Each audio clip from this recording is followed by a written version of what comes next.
Okay, maybe I should probably update you on the rat rod project. At this point, it is a running driving car. Yeah, so it actually runs not too bad. It's got really good oil pressure, really good compression. The only thing is it was overfueling a little bit. I completely forgot that with an Edelbrock carburetor, their sweet spot for fuel pressure is about 4 to 4.5 psi. The electric pump I put in is rated from 7 to 9, so that was the cause of my overfueling. So I ordered a pressure regulator from Carbelt, and I'll have that tomorrow. Put that on, and that should be pretty well it. At that point, I'll be able to set the final timing on it, make my final carburetor adjustments, for my idle speed, and I'll set up the mixture. But other than that, today's Wednesday here. Well, I guess it's Wednesday there too, but anyway, who knows by the time I edit this video.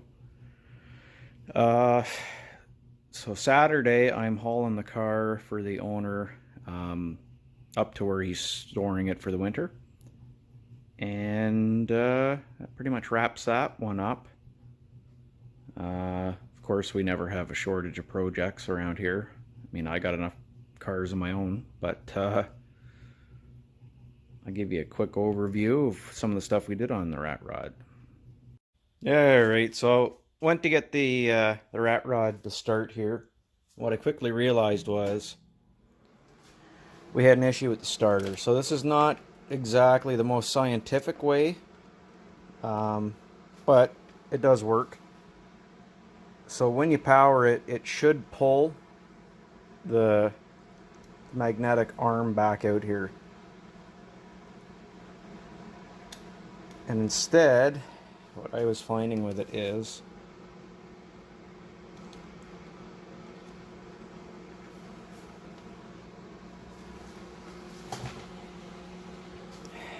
that wasn't happening. In fact, it just kept trying to trip the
Okay, so I've been messing around with the rat rod, and today's been a pretty successful day. As you can see, it has hoses, and so far no coolant leaks, which is, even better. Ouch.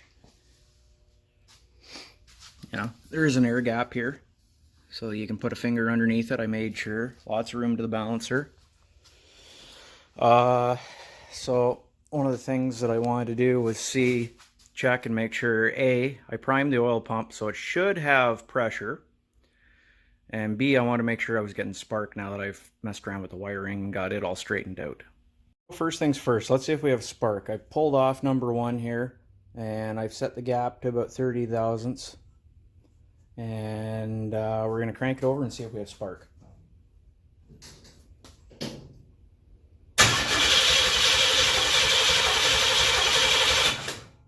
We do. Excellent. Okay, now that I've primed the oil system, let's see if we're actually getting oil pressure.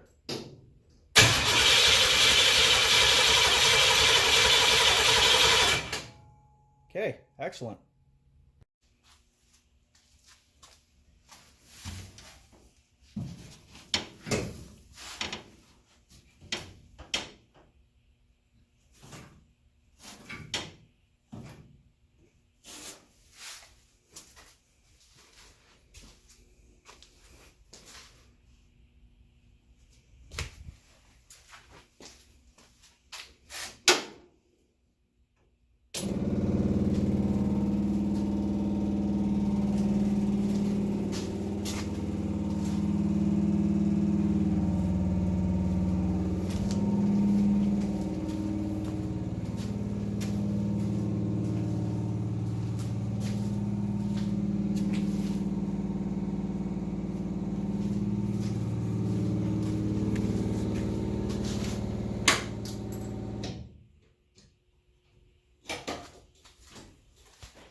Okay, brakes on, brakes off, brakes on, brakes off, on, off, left, right, key on, running lights.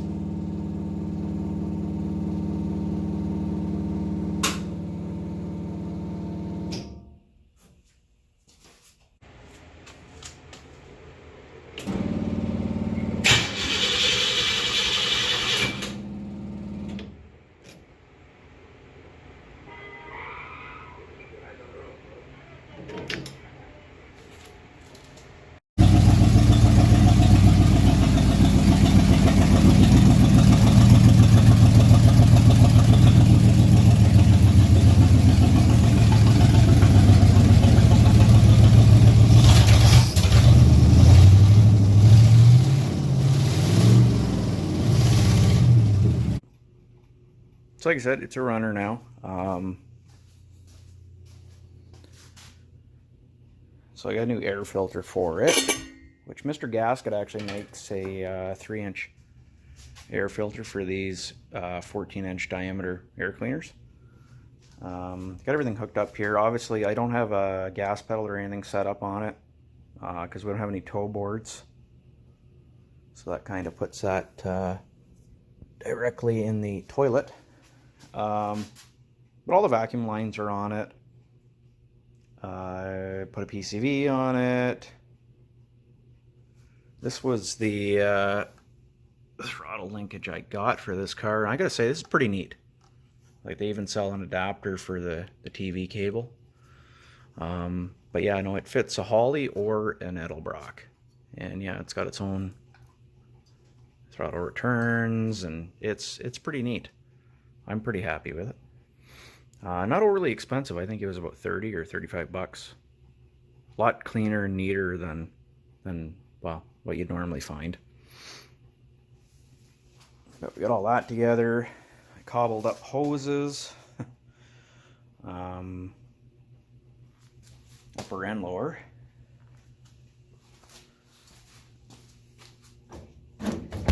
Oof, there we go. One of the things that the owner of the car wanted was he wanted the ignition key on a screwdriver handle.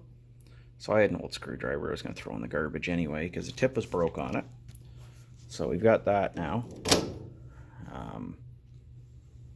But yeah, so I get the battery disconnected right now. Drive shafts there, and went ahead and I freed up the these Quicksilver shifters are kind of a pain in the ass, to be honest with you. So that's park. It should be park. Yeah, that's park. Okay, so you lift it up, you go back, it's reverse. Go back again, that's neutral. Go back, that's drive, right? But you can go forward and then you can go back, and then you can manually upshift the transmission, which I guess is kind of neat, but I don't know. It's not for me. But they're a pain in the ass anyway. I don't know. Maybe it's because I like stock stuff. I had the brake light switch figured out. I made a bracket underneath the floor here to hold the brake light switch so that when you press on the brake and it moves down, as you can tell, the brake lights come on. So I got that figured out. Oof! This car's freaking low. Made a cover to go over top of the fuse box and the relays. I got the fuel tank mounted, the fuel lines run, and I know that looks weird, but I didn't have a lot of choice. It does work. I had to make a line to come off the bottom of that AN fitting and go down into the tank and over so that it would actually suck up gas. Made a little cover to go over top of the fuel pump too, and I just tried to tidy things up a little bit so it didn't look so bad.